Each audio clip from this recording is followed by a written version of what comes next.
ਉਸ ਪਰ ਜ਼ਿੰਦਗੀ ਨਾਵਲ ਦਾ ਭਾਗ 13ਵਾਂ।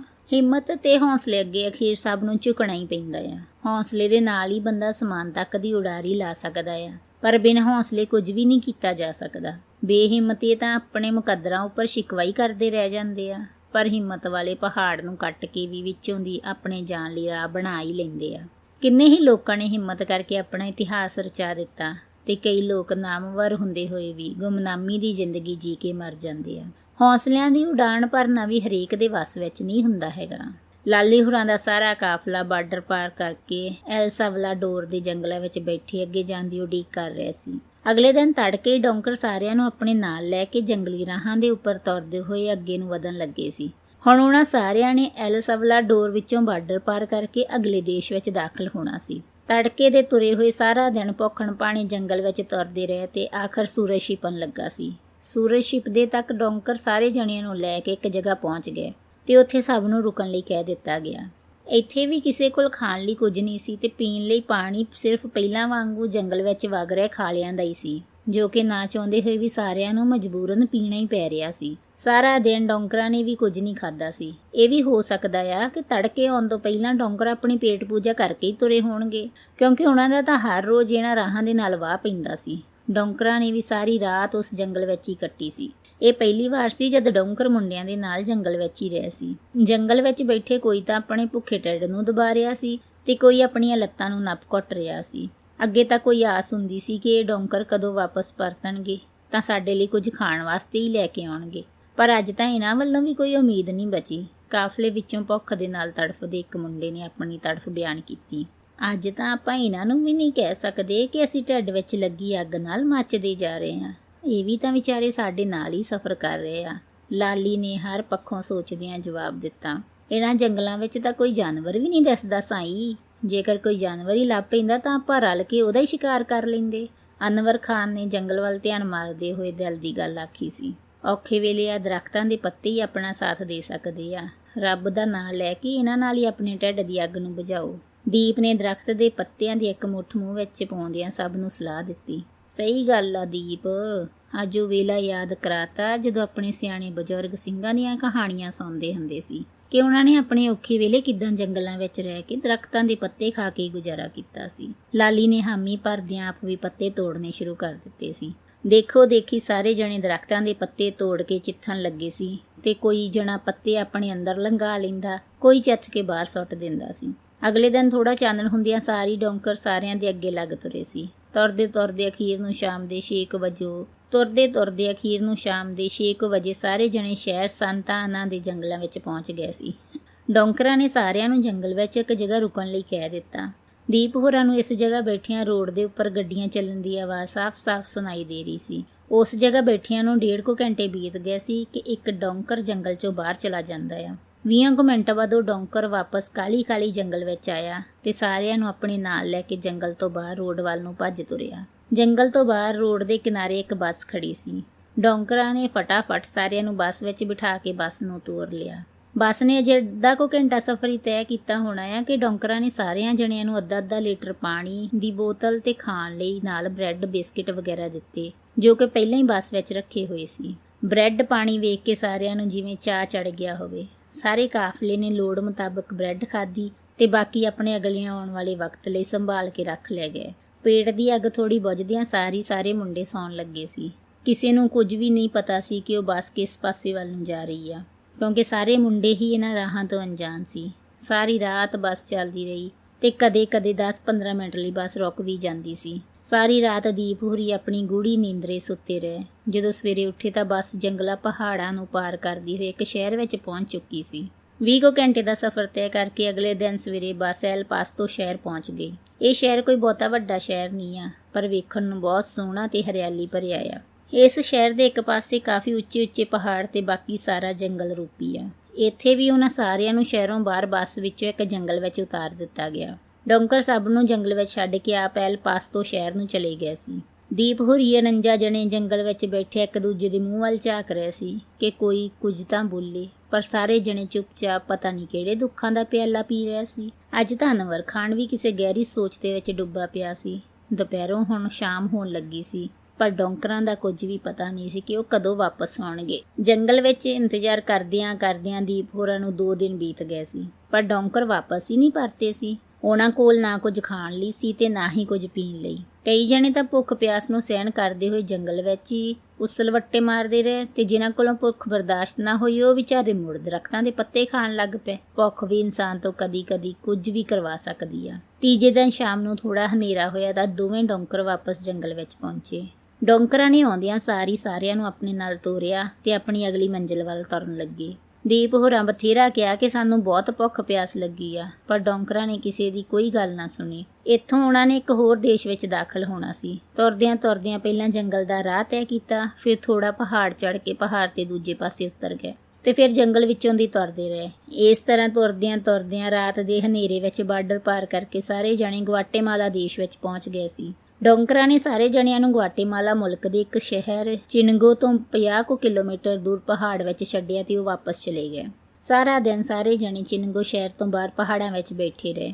ਦੀਪ ਹੋਰਾਂ ਨੂੰ ਇੱਥੇ ਵੀ ਕੁਝ ਨਹੀਂ ਪਤਾ ਸੀ ਕਿ ਅੱਗੇ ਕਿਵੇਂ ਤੇ ਕਿਸ ਦੇ ਨਾਲ ਜਾਣਾ ਆ, ਪਰ ਇੰਨਾ ਜ਼ਰੂਰ ਜਾਣਦੇ ਸੀ ਕਿ ਕੋਈ ਨਾ ਕੋਈ ਸ਼ਾਮ ਤੱਕ ਉਹਨਾਂ ਕੋਲ ਪਹੁੰਚ ਹੀ ਜਾਏਗਾ। ਸ਼ਾਮ ਹੁੰਦਿਆਂ ਹੀ ਡੌਂਕਰ 3 ਜਣੇ ਲਾਲੀ ਹੋਰਾਂ ਕੋਲ ਪਹੁੰਚ ਗਏ। ਡੌਂਕਰ ਸਾਰਿਆਂ ਲਈ ਖਾਣ ਦਾ ਸਮਾਨ ਵੀ ਲੈ ਕੇ ਆਏ ਸੀ।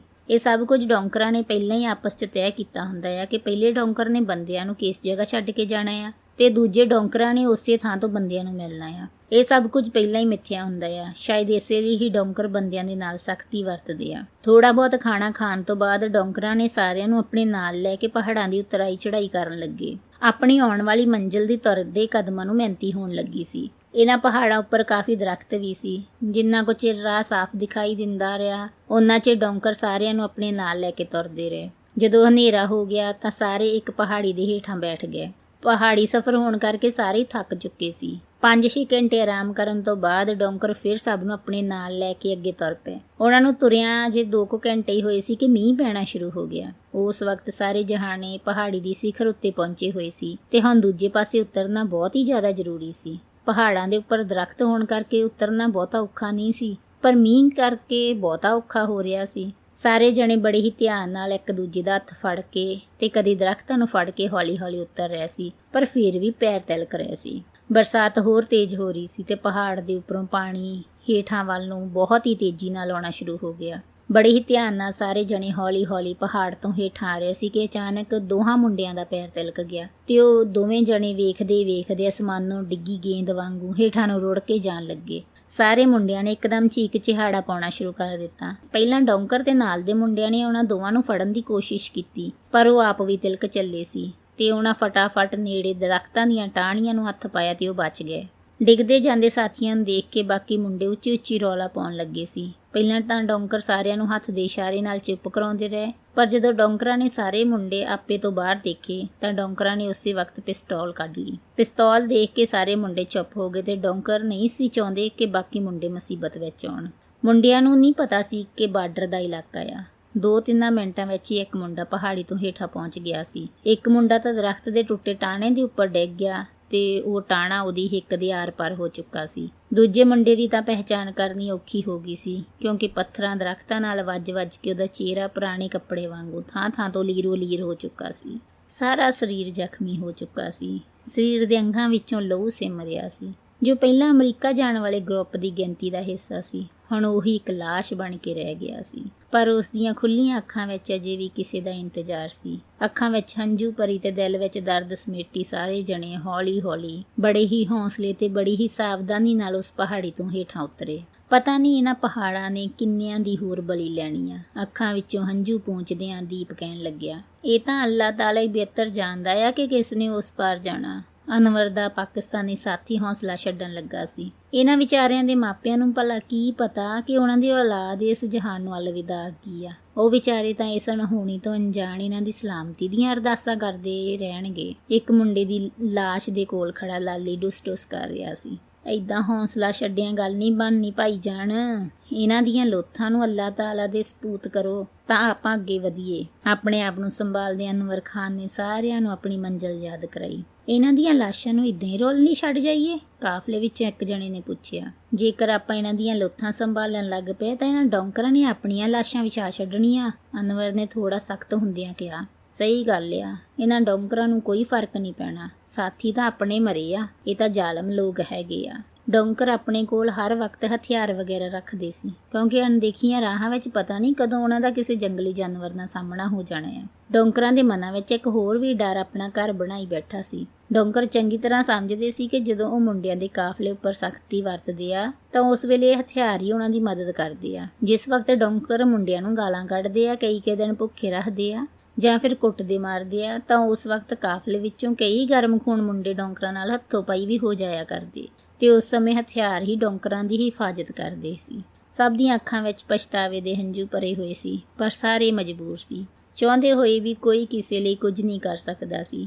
ਇਹ ਦਰਦਨਾਕ ਹਾਦਸਾ ਉਹਨਾਂ ਨੂੰ ਕਦੇ ਵੀ ਨਹੀਂ ਭੁੱਲਣ ਦੇਵੇਗਾ ਕਿ ਉਹ ਕਿਸ ਤਰ੍ਹਾਂ ਤੇ ਕਿੰਨੇ ਹਾਲਾਤਾਂ ਦਾ ਸਾਹਮਣਾ ਕਰਕੇ ਮੌਤ ਦੇ ਮੂੰਹ ਵਿੱਚੋਂ ਬਚ ਕੇ ਆਪਣੀ ਮੰਜ਼ਿਲ ਉੱਤੇ ਪਹੁੰਚੇ ਆ। ਇਹ ਵੀ ਹੋ ਸਕਦਾ ਆ ਕਿ ਉਹਨਾਂ ਨੂੰ ਇਸ ਭੈੜੇ ਦਰਦਨਾਕ ਸੀਨ ਨੇ ਕਈ ਰਾਤਾਂ ਸੌਣ ਹੀ ਨਾ ਦਿੱਤਾ ਹੋਵੇ, ਜਾਂ ਫਿਰ ਇਹ ਸਮਝ ਲਵੋ ਕਿ ਮਰਨ ਵਾਲੇ ਉਹਨਾਂ ਨੂੰ ਸੁਪਨੇ ਵਿੱਚ ਆ ਕੇ ਪੁੱਛਦੇ ਹੋਣ ਕਿ ਤੁਸੀਂ ਸਾਨੂੰ ਬਚਾਇਆ ਕਿਉਂ ਨਹੀਂ। ਇਹਨਾਂ ਸਾਰੇ ਸਵਾਲਾਂ ਦੇ ਜਵਾਬ ਇਹਨਾਂ ਡਰਾਉਣੀਆਂ ਰਾਹਾਂ ਵਿੱਚ ਇੱਕ ਉਲਝੀ ਤਾਣੀ ਬਣ ਕੇ ਰਹਿ ਗਿਆ ਸੀ, ਜਿਨ੍ਹਾਂ ਦਾ ਕਿਸੇ ਕੋਲ ਵੀ ਕੋਈ ਜਵਾਬ ਨਹੀਂ ਸੀ। ਸਾਰੇ ਜਣੇ ਰੱਬ ਦਾ ਭਾਣਾ ਮੰਨ ਕੇ ਅੱਗੇ ਨੂੰ ਵਧਣ ਲੱਗੇ ਸੀ। ਇਸ ਤਰ੍ਹਾਂ 2 ਦਿਨਾਂ ਦਾ ਜੰਗਲੀ ਪਹਾੜੀ ਸਫ਼ਰ ਤੈਅ ਕਰਕੇ 49 ਵਿੱਚੋਂ ਬਚੇ 47 ਜਣਿਆਂ ਨੂੰ ਗਵਾਟੇਮਾਲਾ ਮੁਲਕ ਦੇ ਇੱਕ ਕਸਬੇ ਲਾ ਮੇਸੀਆ ਕੋਲੋਂ ਬਾਰਡਰ ਪਾਰ ਕਰਕੇ ਮੈਕਸੀਕੋ ਵਿੱਚ ਦਾਖਲ ਕਰਵਾਇਆ ਗਿਆ। ਇੱਥੇ ਪਹਿਲਾਂ ਹੀ 4 ਗੱਡੀਆਂ ਲੈ ਕੇ ਖੜੇ ਡੋਂਕਰ ਉਡੀਕ ਰਹੇ ਸੀ। ਇੱਥੋਂ ਗਵਾਟੇਮਾਲਾ ਵਾਲੇ ਡੋਂਕਰ ਵਾਪਸ ਪਰਤ ਗਏ। ਹੁਣ ਨਵੇਂ ਡੋਂਕਰਾਂ ਨੇ ਜਲਦੀ ਸਾਰਿਆਂ ਨੂੰ 4 ਗੱਡੀਆਂ ਵਿੱਚ ਧੱਕੇ ਵਾੜ ਦਿੱਤਾ। ਕੋਈ ਗਿਣਤੀ ਨਹੀਂ ਕੀਤੀ ਗਈ ਕਿ ਇੱਕ ਗੱਡੀ ਵਿੱਚ ਕਿੰਨਿਆਂ ਨੂੰ ਬਿਠਾਇਆ ਗਿਆ ਆ। ਕਿਸੇ ਗੱਡੀ ਵਿੱਚ 10 ਜਣੇ ਬੈਠੇ ਤੇ ਕਿਸੇ ਵਿੱਚ 15 ਜਣੇ। ਕੁੱਕੜਾਂ ਦੀ ਤਰ੍ਹਾਂ ਸਾਰਿਆਂ ਨੂੰ ਲੱਦ ਕੇ ਗੱਡੀਆਂ ਆਪਣੀ ਸਪੀਡ ਤੇ ਦੌੜਨ ਲੱਗੀਆਂ ਸੀ। ਗੱਡੀਆਂ ਵਿੱਚ 7 ਘੰਟੇ ਦਾ ਸਫ਼ਰ ਤੈਅ ਕਰਨ ਤੋਂ ਬਾਅਦ ਗੱਡੀਆਂ ਚੀਆਪਾਸ ਸ਼ਹਿਰ ਦੇ ਵਿੱਚ ਪਹੁੰਚ ਗਈਆਂ। ਇੱਥੇ ਉਹਨਾਂ ਸਾਰਿਆਂ ਨੂੰ ਇੱਕ ਹੋਟਲ ਵਿੱਚ ਰੱਖਿਆ ਗਿਆ ਸੀ। ਇਸ ਹੋਟਲ ਵਿੱਚ ਪਹਿਲਾਂ ਹੀ 23 ਕੁ ਮੁੰਡੇ ਅਮਰੀਕਾ ਜਾਣ ਲਈ ਰੁਕੇ ਹੋਏ ਸੀ। ਉਹਨਾਂ ਮੁੰਡਿਆਂ ਵਿੱਚ ਕੁਝ ਮੁੰਡੇ ਪੰਜਾਬ ਦੇ ਤੇ ਬਾਕੀ ਹੋਰਨਾਂ ਮੁਲਕਾਂ ਦੇ ਸੀ। ਇਸ ਹੋਟਲ ਵਿੱਚ ਖਾਣ ਲਈ ਉਹਨਾਂ ਨੂੰ ਸਭ ਕੁਝ ਦਿੱਤਾ ਗਿਆ ਜੋ ਉਹਨਾਂ ਦੀ ਜ਼ਰੂਰਤ ਸੀ। ਸਾਰੀ ਰਾਤ ਸਾਰਿਆਂ ਨੇ ਬੜੀ ਹੀ ਆਰਾਮ ਦੀ ਕੱਟੀ। ਅਮਰੀਕਾ ਨੂੰ ਜਾਣ ਵਾਲੇ ਤਕਰੀਬਨ ਸਾਰੇ ਮੁੰਡੇ ਕੁੜੀਆਂ ਇਸ ਹੋਟਲ ਵਿੱਚੋਂ ਦੀ ਹੋ ਕੇ ਲੰਘਦੇ ਆ। ਤੁਹਾਨੂੰ ਅੱਜ ਸ਼ਾਮ ਨੂੰ ਹੀ ਇਸ ਹੋਟਲ ਵਿੱਚੋਂ ਅੱਗੇ ਭੇਜਿਆ ਜਾਏਗਾ। ਅਗਲੇ ਦਿਨ ਸਵੇਰੇ ਡੋਂਕਰਾਂ ਨੇ ਸਾਰਿਆਂ ਨੂੰ ਪਹਿਲਾਂ ਹੀ ਦੱਸ ਦਿੱਤਾ ਸੀ। ਸੱਚੀ ਅੱਜ ਹੀ ਸ਼ਾਮੀ? ਸ਼ਾਇਦ ਕਿਸੇ ਨੂੰ ਯਕੀਨ ਹੀ ਨਹੀਂ ਸੀ, ਜਾਂ ਫਿਰ ਉਹ ਕੁਝ ਕੁ ਦਿਨ ਹੋਟਲ ਵਿੱਚ ਰੁਕ ਕੇ ਆਪਣੀ ਪੇਟ ਦੀ ਅੱਗ ਨੂੰ ਬੁਝਾਉਣਾ ਚਾਹੁੰਦੇ ਸੀ। ਹਾਂ, ਅੱਜ ਹੀ ਸ਼ਾਮੀ, ਇੱਕ ਡੋਂਕਰ ਨੇ ਦੁਬਾਰਾ ਦੱਸਿਆ। ਓਕੇ, ਅਸੀਂ ਤਿਆਰ ਹਾਂ, ਹਾਮੀ ਭਰਦੇ ਹੋਏ ਸਾਰੇ ਕਹਿਣ ਲੱਗੇ। ਤੁਸੀਂ ਹੁਣ ਜਾਓ, ਸਾਰੇ ਹੋਟਲ ਦੇ ਵਿੱਚ ਆਪਣਾ ਖਾਣਾ ਖਾਓ। ਸਾਰਿਆਂ ਨੂੰ ਖੁਸ਼ ਵੇਖ ਕੇ ਡੋਂਕਰ ਕਹਿਣ ਲੱਗਿਆ। ਸਾਰੇ ਜਣੇ ਆਪਣੇ ਕਮਰਿਆਂ ਵਿੱਚੋਂ ਬਾਹਰ ਨਿਕਲੇ ਤੇ ਖਾਣਾ ਖਾਣ ਲਈ ਹੋਟਲ ਦੇ ਹਾਲ ਵਿੱਚ ਪਹੁੰਚ ਗਏ। ਸਭ ਨੇ ਆਪਣੀ ਮਨਪਸੰਦ ਦਾ ਖਾਣਾ ਖਾਧਾ ਤੇ ਵਾਪਸ ਆਪਣੇ ਕਮਰਿਆਂ ਵਿੱਚ ਪਹੁੰਚ ਗਏ। ਹੁਣ ਤੱਕ ਇਹ ਸਾਰੇ ਜਣੇ ਆਪਣੀਆਂ ਅੱਖਾਂ ਮੂਹਰੇ ਰਾਹ ਵਿੱਚ ਪਹਾੜ ਤੋਂ ਤਿਲਕ ਕੇ ਮਰੇ ਆਪਣੇ 2 ਸਾਥੀਆਂ ਨੂੰ ਭੁੱਲ ਚੁੱਕੇ ਸੀ। ਅੱਜ ਦੇ ਇਸ ਯੁੱਗ ਵਿੱਚ ਇਨਸਾਨ ਦੀ ਯਾਦਦਾਸ਼ਤ ਇੰਨੀ ਕੁ ਕਮਜ਼ੋਰ ਹੋ ਗਈ ਆ ਕਿ ਉਹ ਸਵੇਰ ਦੇ ਆਪਣੇ ਦੁੱਖ ਨੂੰ ਆਈ ਸ਼ਾਮ ਦੀ ਖੁਸ਼ੀ ਵਿੱਚ ਝੱਟ ਭੁੱਲ ਜਾਂਦੇ ਆ। ਉਹਨੂੰ ਇਹ ਵੀ ਨਹੀਂ ਯਾਦ ਰਹਿੰਦਾ ਕਿ ਦਿਲ ਦੀ ਪੀੜ ਦੇ ਨਾਲ ਸਵੇਰ ਦੇ ਜੋ ਨੈਣਾਂ ਵਿੱਚੋਂ ਹੰਝੂ ਵਗਦੇ ਸੀ, ਉਹ ਇੱਕਦਮ ਕਿਵੇਂ ਖੁਸ਼ੀ ਵਿੱਚ ਬਦਲ ਗਏ ਆ। ਇੱਥੇ ਪਹੁੰਚਣ ਤੱਕ ਤਕਰੀਬਨ ਸਾਰੇ ਫੋਨਾਂ ਦੀਆਂ ਬੈਟਰੀਆਂ ਖਤਮ ਹੋ ਚੁੱਕੀਆਂ ਸੀ। ਹੋਟਲ ਵਿੱਚ ਪਹੁੰਚਣ ਤੇ ਸਭ ਤੋਂ ਪਹਿਲਾਂ ਮੁੰਡਿਆਂ ਨੇ ਆਪਣੇ ਫੋਨ ਚਾਰਜ ਕਰਨੇ ਚਾਹੇ, ਕਿਉਂਕਿ ਮੁਸੀਬਤ ਵਿੱਚ ਫੋਨ ਹੀ ਇੱਕ ਸਹਾਰਾ ਸੀ। ਉਸੇ ਦਿਨ ਸ਼ਾਮ ਨੂੰ ਡੋਂਕਰਾਂ ਨੇ ਸਾਰਿਆਂ ਨੂੰ ਅੱਗੇ ਜਾਣ ਲਈ ਤਿਆਰ ਕਰ ਲਿਆ। 70 ਦੇ 70 ਜਣੇ ਇੱਕ ਦੂਜੇ ਦੇ ਮਗਰ ਬਾਜ਼ਾਰ ਵਿੱਚੋਂ ਦੀ ਤੁਰੀ ਜਾ ਰਹੇ ਸੀ। ਤੁਰੇ ਜਾਂਦੇ ਕਿਸੇ ਨੇ ਬਾਜ਼ਾਰ ਵਿੱਚੋਂ ਖਾਣ ਪੀਣ ਲਈ ਥੋੜਾ ਬਹੁਤ ਖਰੀਦ ਲਿਆ ਸੀ। ਸਾਰਿਆਂ ਦੇ ਮਨ ਵਿੱਚੋਂ ਇੱਕੋ ਹੀ ਸਵਾਲ ਸੀ ਕਿ ਪਤਾ ਨਹੀਂ ਹੁਣ ਅਗਲਾ ਖਾਣਾ ਕਦੋਂ ਤੇ ਕਿੱਥੇ ਨਸੀਬ ਹੋਵੇਗਾ। ਇਸੇ ਤਰ੍ਹਾਂ ਹੀ ਸੋਚਾਂ ਸੋਚਦਿਆਂ ਸਾਰੇ ਜਣੇ ਡੋਂਕਰਾਂ ਮਗਰ ਭੱਜੇ ਜਾਂਦੇ ਸੀ। ਥੋੜਾ ਮੂੰਹ ਹਨੇਰਾ ਹੁੰਦਿਆਂ ਹੀ ਡੋਂਕਰ ਸਾਰਿਆਂ ਨੂੰ ਆਪਣੇ ਨਾਲ ਲੈ ਕੇ ਇੱਕ ਟਰਾਲੇ ਕੋਲ ਪਹੁੰਚ ਗਏ, ਜੋ ਕਿ ਪਹਿਲਾਂ ਹੀ ਸ਼ਹਿਰੋਂ ਬਾਹਰ ਖੜਾ ਸੀ। ਮੌਕਾ ਵਿਚਾਰਦਿਆਂ ਹੀ ਡੋਂਕਰਾਂ ਨੇ ਸਭ ਨੂੰ ਫਟਾਫਟ ਉਸ ਟਰਾਲੇ ਵਿੱਚ ਚੜ੍ਹ ਜਾਣ ਨੂੰ ਕਹਿ ਦਿੱਤਾ। ਬਸ ਫੇਰ ਕੀ, ਸਾਰੇ ਜਣੇ ਇੱਕ ਦੂਜੇ ਤੋਂ ਮੂਹਰੇ ਹੁੰਦੇ ਟਰਾਲੇ ਵਿੱਚ ਚੜ੍ਹਨ ਲੱਗੇ ਸੀ। 2-4 ਮਿੰਟਾਂ ਵਿੱਚ ਦੀਪ ਹੋਰੀ ਸਾਰੇ ਜਣੇ ਟਰਾਲੇ ਵਿੱਚ ਸਵਾਰ ਹੋ ਗਏ। ਡਰਾਈਵਰ ਨੇ ਫਟਾਫਟ ਟਰਾਲੇ ਨੂੰ ਚਾਬੀ ਲਾਈ ਤੇ ਲੈ ਕੇ ਤੁਰਦਾ ਹੋਇਆ। ਇਹ ਟਰਾਲਾ ਲਗਾਤਾਰ ਆਪਣੀ ਮੰਜ਼ਿਲ ਵੱਲ ਦੌੜਦਾ ਹੀ ਜਾ ਰਿਹਾ ਸੀ। ਡਰਾਈਵਰ ਨੇ ਕਦੀ ਕਿਸੇ ਥਾਂ ਅੱਧਾ ਕੁ ਘੰਟਾ ਰੋਕ ਕੇ ਆਪਣੀ ਪੇਟ ਪੂਜਾ ਕਰਨੀ ਜਾਂ ਤੇਲ ਵਗੈਰਾ ਭਰਨਾ ਤੇ ਫਿਰ ਅੱਗੇ ਵੱਲ ਨੂੰ ਵਧਣਾ ਸ਼ੁਰੂ ਕਰ ਦੇਣਾ। 2 ਰਾਤਾਂ ਤੇ 1 ਦਿਨ ਟਰਾਲਾ ਇਸੇ ਤਰ੍ਹਾਂ ਹੀ ਚੱਲਦਾ ਰਿਹਾ। ਇਸ ਸਮੇਂ ਦੌਰਾਨ ਟਰਾਲਾ ਤਾਂ ਰੁਕਿਆ, ਪਰ ਮੁੰਡਿਆਂ ਨੂੰ ਟਰਾਲੇ ਵਿੱਚੋਂ ਬਾਹਰ ਨਿਕਲਣ ਦਾ ਹੁਕਮ ਹੀ ਨਾ ਹੋਇਆ। ਜੋ ਕੁਝ ਥੋੜਾ ਬਹੁਤ ਮੁੰਡਿਆਂ ਨੇ ਬਾਜ਼ਾਰ ਵਿੱਚੋਂ ਦੀ ਲੰਘਦਿਆਂ ਖਰੀਦਿਆ, ਬਸ ਉਹੀ ਟਰਾਲੇ ਵਿੱਚ ਰਲ ਮਿਲ ਕੇ ਖਾਧਾ। ਸਾਰੇ ਰਾਹ ਵਿੱਚ ਕਿਸੇ ਨੂੰ ਜੰਗਲ ਪਾਣੀ ਵੀ ਨਹੀਂ ਕਰਾਇਆ ਗਿਆ। ਇਸ ਤਰ੍ਹਾਂ 36 ਘੰਟਿਆਂ ਦਾ ਔਕੜਾਂ ਭਰਿਆ ਸਫ਼ਰ ਤੈਅ ਕਰਕੇ ਸਾਰੇ ਜਣੇ ਮੈਕਸੀਕੋ ਸਿਟੀ ਪਹੁੰਚ ਗਏ ਸੀ। ਟਰਾਲੇ ਨੂੰ ਸਿਟੀ ਦੇ ਅੰਦਰ ਇੱਕ ਥਾਂ ਰੋਕ ਲਿਆ ਗਿਆ। ਟਰਾਲਾ ਰੋਕਦੇ ਸਾਰੀ ਟਰਾਲੇ ਦਾ ਡਾਲਾ ਖੋਲ੍ਹਿਆ ਗਿਆ। ਹੁਣ ਤੱਕ ਸਾਰੇ ਮੁੰਡਿਆਂ ਦੀ ਹਾਲਤ ਕਾਫੀ ਮਾੜੀ ਹੋ ਚੁੱਕੀ ਸੀ। ਇੱਥੇ ਏਜੰਟਾਂ ਦੇ ਬੰਦੇ ਪਹਿਲਾਂ ਹੀ ਪਹੁੰਚ ਗਏ ਸੀ। ਡਾਲਾ ਖੋਲ੍ਹਦਿਆਂ ਸਾਰੀ ਟਰਾਲੇ ਵਾਲਾ ਮੁੰਡਿਆਂ ਨੂੰ ਉਹਨਾਂ ਦੇ ਏਜੰਟ ਦਾ ਨਾਮ ਲੈ ਕੇ ਆਵਾਜ਼ ਮਾਰਦਾ ਤੇ ਉਸ ਏਜੰਟ ਦੇ ਜਿੰਨੇ ਬੰਦੇ ਹੁੰਦੇ ਉਹ ਬਾਹਰ ਆ ਜਾਂਦੇ। ਇਸੇ ਹੀ ਤਰ੍ਹਾਂ ਸਾਰੇ ਮੁੰਡਿਆਂ ਨੂੰ ਏਜੰਟਾਂ ਦੇ ਬੰਦੇ ਆਪਣੀਆਂ ਗੱਡੀਆਂ ਵਿੱਚ ਬਿਠਾ ਕੇ ਮੈਕਸੀਕੋ ਸਿਟੀ ਤੋਂ ਬਾਹਰ ਨੂੰ ਆਪੋ ਆਪਣੇ ਰਾਹੇ ਜਾਣ ਲੱਗੇ। ਇੱਥੋਂ ਕਾਫੀ ਮੁੰਡੇ ਅਲੱਗ-ਅਲੱਗ ਹੋ ਗਏ ਸੀ। ਹੁਣ ਦੀਪ ਹੋਰੀ ਫਿਰ 47 ਜਣੇ ਰਹਿ ਗਏ ਸੀ। ਗੱਡੀਆਂ ਮੈਕਸੀਕੋ ਸਿਟੀ ਤੋਂ ਬਾਹਰ ਇੱਕ ਛੋਟੇ ਜਿਹੇ ਸ਼ਹਿਰ ਵਿੱਚੋਂ ਦੀ ਲੰਘਦੀਆਂ ਹੋਈਆਂ ਅੱਗੇ ਨੂੰ ਵਧਦੀਆਂ ਜਾ ਰਹੀਆਂ ਸੀ। ਗੱਡੀਆਂ ਵਿੱਚ ਬੈਠੇ ਸਵਾਰਾਂ ਨੂੰ ਕੁਝ ਨਹੀਂ ਪਤਾ ਕਿ ਉਹ ਕਿੱਧਰ ਨੂੰ ਜਾ ਰਹੇ ਆ। ਬਸ ਇੰਨਾ ਜਾਣਦੇ ਸੀ ਕਿ ਉਹਨਾਂ ਨੇ ਅਮਰੀਕਾ ਪਹੁੰਚਣਾ ਆ। ਸਾਰੀ ਰਾਤ ਗੱਡੀਆਂ ਚੱਲਦੀਆਂ ਰਹੀਆਂ ਤੇ ਸਵੇਰ ਹੋਣ ਤੱਕ ਇਹ ਕਾਫਲਾ ਇੱਕ ਜੰਗਲ ਵਿੱਚ ਪਹੁੰਚ ਚੁੱਕਾ ਸੀ। ਹੁਣ ਇੱਥੋਂ ਅੱਗੇ ਦਿਨੇ ਸਫ਼ਰ ਕਰਨਾ ਕਿਸੇ ਖਤਰੇ ਤੋਂ ਖਾਲੀ ਨਹੀਂ ਸੀ। ਦਿਨੇ ਸਫ਼ਰ ਕਰਨਾ ਮਤਲਬ ਕਿ ਮੌਤ ਜਾਂ ਫਿਰ ਕਿਸੇ ਮੁਸੀਬਤ ਨੂੰ ਆਵਾਜ਼ ਮਾਰ ਕੇ ਆਪ ਸੱਦਣ ਦੇ ਬਰਾਬਰ ਸੀ। ਇਸ ਲਈ ਡੋਂਕਰਾਂ ਨੇ ਸਾਰਾ ਦਿਨ ਜੰਗਲ ਵਿੱਚ ਰੁਕਣਾ ਹੀ ਠੀਕ ਸਮਝਿਆ। ਇੱਥੇ ਉਹਨਾਂ ਸਾਰਿਆਂ ਨੇ ਜੰਗਲ ਪਾਣੀ ਕੀਤਾ। ਇੱਥੇ ਹੀ ਜੰਗਲ ਦੇ ਪਾਣੀ ਨਾਲ ਆਪਣੀ ਪਿਆਸ ਨੂੰ ਲਗਾਮ ਪਾਈ ਤੇ ਮੂੰਹ ਧੋਤਾ। ਪਾਣੀ ਪੀਂਦਿਆਂ ਇੱਕ ਵਾਰੀ ਤਾਂ ਸਾਰਿਆਂ ਦੇ ਚਿਹਰੇ ਮੁਰਝਾ ਗਏ, ਕਿਉਂਕਿ ਉਹਨਾਂ ਨੂੰ ਇਸ ਪਾਣੀ ਵਿੱਚ ਵੀ ਪਹਿਲਾਂ ਵਾਂਗੂ ਤੈਰਦੀ ਲਾਸ਼ ਦਾ ਭੁਲੇਖਾ ਜਿਹਾ ਪੈਂਦਾ ਸੀ। ਸਾਰਾ ਦਿਨ ਜੰਗਲ ਵਿੱਚ ਲੋਕੇ ਚੋਰਾਂ ਵਾਂਗੂ ਸਾਰੇ ਜਣੇ ਬੈਠੇ ਰਹੇ। ਜੇਕਰ ਦੂਜੇ ਪੱਖੋਂ ਸੋਚਿਆ ਜਾਏ ਤਾਂ ਇਹ ਸਾਰੇ ਚੋਰ ਹੀ ਸੀ, ਕਿਉਂਕਿ ਗੈਰ ਕਾਨੂੰਨੀ ਕਿਸੇ ਮੁਲਕ ਵਿੱਚ ਚੋਰੀ ਛਿਪੇ ਰਾਤ ਬਰਾਤੇ ਦਾਖਲ ਹੋਣਾ ਵੀ ਤਾਂ ਇੱਕਦਮ ਜੁਰਮ ਹੀ ਤਾਂ ਹੈਗਾ ਆ। ਇਹ ਗੱਲ ਅਲੱਗ ਆ ਕਿ ਮੁੰਡਿਆਂ ਦਾ ਇਸ ਤਰ੍ਹਾਂ ਕਿਸੇ ਮੁਲਕ ਵਿੱਚ ਗੈਰ ਕਾਨੂੰਨੀ ਦਾਖਲ ਹੋਣਾ ਉਹਨਾਂ ਦਾ ਸ਼ੌਂਕ ਨਹੀਂ, ਸਗੋਂ ਉਹਨਾਂ ਦੀ ਮਜਬੂਰੀ ਸੀ।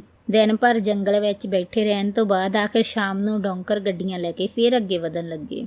ਥੋੜਾ ਜੰਗਲ ਵਿੱਚੋਂ ਚੱਲਣ ਤੋਂ ਬਾਅਦ ਸਾਰੇ ਜਣੇ ਸਮੁੰਦਰ ਦੇ ਕਿਨਾਰੇ ਪਹੁੰਚ ਗਏ ਸੀ। ਇੱਥੋਂ ਸਾਰਿਆਂ ਨੇ ਅੱਗੇ ਥੋੜਾ ਸਫ਼ਰ ਕਿਸ਼ਤੀ ਰਾਹੀਂ ਤੈਅ ਕਰਨਾ ਸੀ। ਸਮੁੰਦਰ ਦੇ ਕਿਨਾਰੇ ਕਿਸ਼ਤੀਆਂ ਖੜੀਆਂ ਵੇਖ ਕੇ ਸਾਰੇ ਅੰਦਰੋਂ ਅੰਦਰ ਹੀ ਡਰਨ ਲੱਗੇ ਸੀ।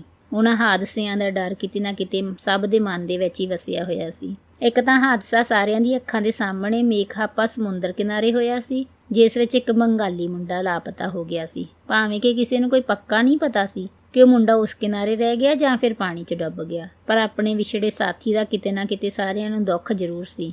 ਇੱਥੋਂ ਸਾਰਿਆਂ ਨੂੰ ਇੱਕ ਵੱਡੀ ਬੋਟ ਵਿੱਚ ਬਿਠਾ ਕੇ ਬੋਟ ਨੂੰ ਤੋਰ ਲਿਆ ਗਿਆ। ਬੋਟ ਸਮੁੰਦਰ ਦੀਆਂ ਛੱਲਾਂ ਨਾਲ ਮੇਲਦੀ ਹੋਈ ਅੱਗੇ ਨੂੰ ਵਧਦੀ ਜਾ ਰਹੀ ਸੀ। ਬੋਟ ਵਿੱਚ ਸਵਾਰ ਕਿਸੇ ਨੂੰ ਕੁਝ ਵੀ ਨਹੀਂ ਸੀ ਪਤਾ ਕਿ ਹੋਰ ਕਿੰਨਾ ਚਿਰ ਪਾਣੀ ਦੇ ਇੱਕ ਉੱਤੇ ਤੈਰਦੇ ਰਹਾਂਗੇ।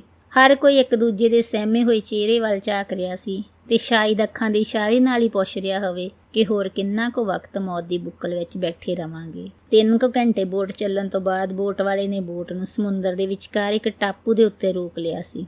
ਤੁਸੀਂ ਕਿਸੇ ਜੰਗਲ ਪਾਣੀ ਜਾਣਾ ਆ ਤੇ ਇਸ ਟਾਪੂ ਤੇ ਜਾ ਸਕਦੇ ਆ, ਪਰ ਜਰਾ ਸਾਵਧਾਨ ਰਹਿਣਾ। ਇਸ ਟਾਪੂ ਦੇ ਵਿੱਚ ਬਹੁਤ ਸਮੁੰਦਰੀ ਜਾਨਵਰ ਵੀ ਰਹਿੰਦੇ ਆ, ਜਿਵੇਂ ਕਿ ਮਗਰਮੱਛ ਵਗੈਰਾ। ਬੋਟ ਵਾਲੇ ਨੇ ਸੰਬੋਧਨ ਕਰਦੇ ਹੋਏ ਸਭ ਨੂੰ ਸਾਵਧਾਨ ਕੀਤਾ। ਠੀਕ ਆ, ਅਸੀਂ ਧਿਆਨ ਰੱਖਾਂਗੇ, ਸਭ ਨੇ ਚੁਕੰਨੇ ਰਹਿਣ ਦੀ ਹਾਮੀ ਭਰੀ।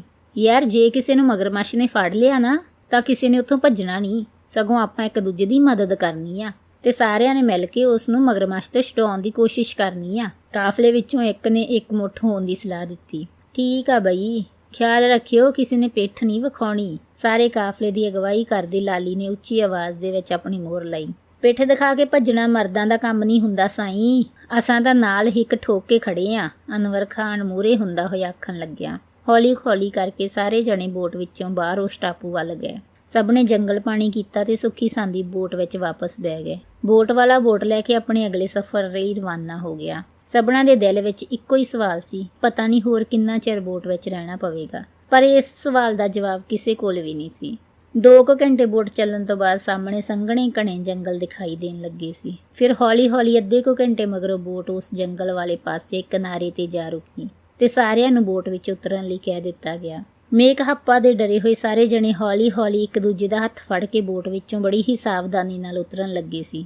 ਜਦੋਂ ਸਾਰੇ ਜਣੇ ਬੋਟ ਚੋਂ ਬਾਹਰ ਨਿਕਲ ਗਏ ਤਾਂ ਬੋਟ ਵਾਲਾ ਜੰਗਲ ਵੱਲ ਨੂੰ ਇਸ਼ਾਰਾ ਕਰਦੇ ਹੋਏ ਗੋ ਗੋ ਕਹਿਣ ਲੱਗਾ ਤੇ ਸਾਰੇ ਜਣੇ ਲਾਈਨ ਬਣਾਈ ਜੰਗਲ ਵਿੱਚ ਵੜ ਗਏ। ਜਦੋਂ ਜੰਗਲ ਦੇ ਅੰਦਰ ਥੋੜਾ ਗਿਆ ਤਾਂ ਉੱਥੇ ਡੋਂਕਰ ਪਹਿਲਾਂ ਹੀ ਗੱਡੀਆਂ ਲੈ ਕੇ ਖੜੇ ਸਾਰਿਆਂ ਦੀ ਉਡੀਕ ਕਰ ਰਹੇ ਸੀ। ਡੋਂਕਰਾਂ ਨੇ ਸਾਰਿਆਂ ਨੂੰ ਛੇਤੀ ਛੇਤੀ ਗੱਡੀਆਂ ਵਿੱਚ ਬਿਠਾ ਕੇ ਤੁਰਨ ਦੀ ਕੀਤੀ। ਚਲਦਿਆਂ ਚਲਦਿਆਂ ਰਾਤੋਂ ਰਾਤ ਹੀ ਡੋਂਕਰਾਂ ਨੇ ਗੱਡੀਆਂ ਮੌਂਟੇਰੀ ਸਿਟੀ ਪਹੁੰਚਾ ਦਿੱਤੀਆਂ। ਮੌਂਟੇਰੀ ਸਿਟੀ ਉਹਨਾਂ ਸਾਰਿਆਂ ਨੂੰ ਇੱਕ ਪੁਰਾਣੇ ਜਿਹੇ ਘਰ ਵਿੱਚ ਰੱਖਿਆ ਗਿਆ। ਇਸ ਘਰ ਵਿੱਚ ਕੋਈ ਬਹੁਤਾ ਸਮਾਨ ਵਗੈਰਾ ਨਹੀਂ ਸੀ। 1-2 ਕਮਰਿਆਂ ਵਿੱਚ ਥੋੜੀ ਬਹੁਤ ਟੁੱਟ ਭੱਜ ਜ਼ਰੂਰ ਪਈ ਸੀ। ਇੱਕ ਕਮਰੇ ਵਿੱਚ ਕੁਝ ਕੁ ਤਸਵੀਰਾਂ ਦੇਖਣ ਨੂੰ ਮਿਲੀਆਂ ਸੀ। ਉਹ ਤਸਵੀਰਾਂ ਸਬੂਤ ਸੀ ਕਿ ਇਸ ਘਰ ਵਿੱਚ ਵੀ ਕਦੇ ਕੋਈ ਰਹਿੰਦਾ ਸੀ। ਇਸ ਖੰਡਰ ਬਣੇ ਘਰ ਵਿੱਚ ਵੀ ਕਦੀ ਰੌਣਕ ਹੁੰਦੀ ਸੀ। ਇਸ ਘਰ ਵਿੱਚ ਵੀ ਕਦੇ ਖੁਸ਼ੀਆਂ ਤੇ ਹਾਸਿਆਂ ਦੀ ਮਹਿਕ ਹੁੰਦੀ ਸੀ। ਘਰ ਦੀ ਹਾਲਤ ਵੇਖਣ ਤੋਂ ਮਹਿਸੂਸ ਕੀਤਾ ਜਾ ਸਕਦਾ ਸੀ ਕਿ ਇਹ ਘਰ ਪਰਿਵਾਰ ਜ਼ਰੂਰ ਮਾਫੀਆ ਦੀ ਲਪੇਟ ਵਿੱਚ ਆਇਆ ਹੋਵੇਗਾ। ਦੀਪ ਹੋਰੀ ਜਦੋਂ ਇੱਕ ਪੈ ਗੱਦੇ ਦੇ ਉੱਪਰ ਬਹਿਣ ਲੱਗੇ ਤਾਂ ਗੱਦੇ ਦੇ ਵਿੱਚੋਂ ਕੀੜੇ ਨਿਕਲ ਕੇ ਦੌੜਨ ਲੱਗੇ ਸੀ, ਜਿਵੇਂ ਉਹਨਾਂ ਨੂੰ ਵੀ ਕੋਈ ਖਤਰਾ ਹੋਵੇ। ਭੁੱਖਣ ਭਾਣੇ ਸਾਰੇ ਜਣੇ ਕੰਧਾਂ ਦਾ ਸਹਾਰਾ ਲੈ ਕੇ ਬਹਿਣ ਲੱਗੇ ਸੀ। ਵੈਸੇ ਤਾਂ ਕਹਿੰਦੇ ਆ ਕਿ ਸਵੇਰ ਦਾ ਰੱਖਿਆ ਹੋਇਆ ਰੋਜ਼ਾ ਸ਼ਾਮ ਨੂੰ ਖੋਲ ਦਿੱਤਾ ਜਾਂਦਾ ਆ, ਪਰ ਇਸ ਵਾਰ ਉਹਨਾਂ ਮੁੰਡਿਆਂ ਦਾ ਰੱਖਿਆ ਰੋਜ਼ਾ ਇੰਨਾ ਲੰਮਾ ਹੋ ਜਾਏਗਾ ਇਹ ਕੋਈ ਨਹੀਂ ਜਾਣਦਾ ਸੀ। 60 ਕੁ ਘੰਟਿਆਂ ਤੋਂ ਕਿਸੇ ਨੇ ਮੂੰਹ ਵਿੱਚ ਅੰਨ ਦਾ ਦਾਣਾ ਤੱਕ ਨਹੀਂ ਪਾਇਆ ਤੇ ਨਾ ਇਸ ਘਰ ਦੀ ਹਾਲਤ ਦੇਖ ਕੇ ਉਹਨਾਂ ਨੂੰ ਕਿਸੇ ਤੋਂ ਕੋਈ ਉਮੀਦ ਸੀ ਕਿ ਇੱਥੇ ਕੁਝ ਖਾਣ ਲਈ ਮਿਲ ਜਾਏਗਾ। ਇਸ ਦਾ ਕਾਰਨ ਇਹ ਸੀ ਕਿ ਅੱਜ ਡੌਂਕਰ ਵੀ ਉਹਨਾਂ ਦੇ ਨਾਲ ਇੱਥੇ ਹੀ ਘਰ ਵਿੱਚ ਬੈਠੇ ਸੀ। ਪਹਿਲਾਂ ਤਾਂ ਤਕਰੀਬਨ ਹਰ ਵਾਰੀ ਡੌਂਕਰ ਇੱਕ ਥਾਂ ਬਿਠਾ ਕੇ ਆ ਬਾਹਰ ਚਲੇ ਜਾਂਦੇ ਹੁੰਦੇ ਸੀ ਤੇ ਮੁੰਡਿਆਂ ਨੂੰ ਕੋਈ ਉਮੀਦ ਹੁੰਦੀ ਸੀ ਕਿ ਜਦੋਂ ਡੌਂਕਰ ਵਾਪਸ ਮੁੜਨਗੇ ਤਾਂ ਕੁਝ ਨਾ ਕੁਝ ਖਾਣ ਲਈ ਜ਼ਰੂਰ ਲੈ ਕੇ ਆਉਣਗੇ, ਪਰ ਇੱਥੇ ਤਾਂ ਕੋਈ ਆਸ ਹੀ ਨਹੀਂ ਬਚੀ ਸੀ। ਸਾਰੇ ਜਣੇ ਗੁੰਮਸੁੰਮ ਬੈਠੇ ਇੱਕ ਦੂਜੇ ਵੱਲ ਗਹਿਰੀਆਂ ਨਜ਼ਰਾਂ ਦੇ ਨਾਲ ਤੱਕ ਰਹੇ ਸੀ। ਸੋ ਪਿਆਰੇ ਸਰੋਤਿਓ, ਉਸ ਪਰ ਜ਼ਿੰਦਗੀ ਨਾਵਲ ਨੂੰ ਸੁਣਨ ਦੇ ਲਈ ਇਸ ਚੈਨਲ ਨੂੰ ਸਬਸਕ੍ਰਾਈਬ ਜ਼ਰੂਰ ਕਰ ਲਿਓ ਤਾਂ ਕਿ ਬਾਕੀ ਦੇ ਭਾਗ ਤੁਸੀਂ ਆਰਜੇ ਕੁਲਜਿੰਦਰ ਚੈਨਲ ਦੇ ਉੱਤੇ ਸੁਣ ਸਕੋ। ਸੋ ਅੱਜ ਲਈ ਇੰਨਾ ਹੀ। ਜ਼ਿੰਦਗੀ ਜ਼ਿੰਦਾਬਾਦ।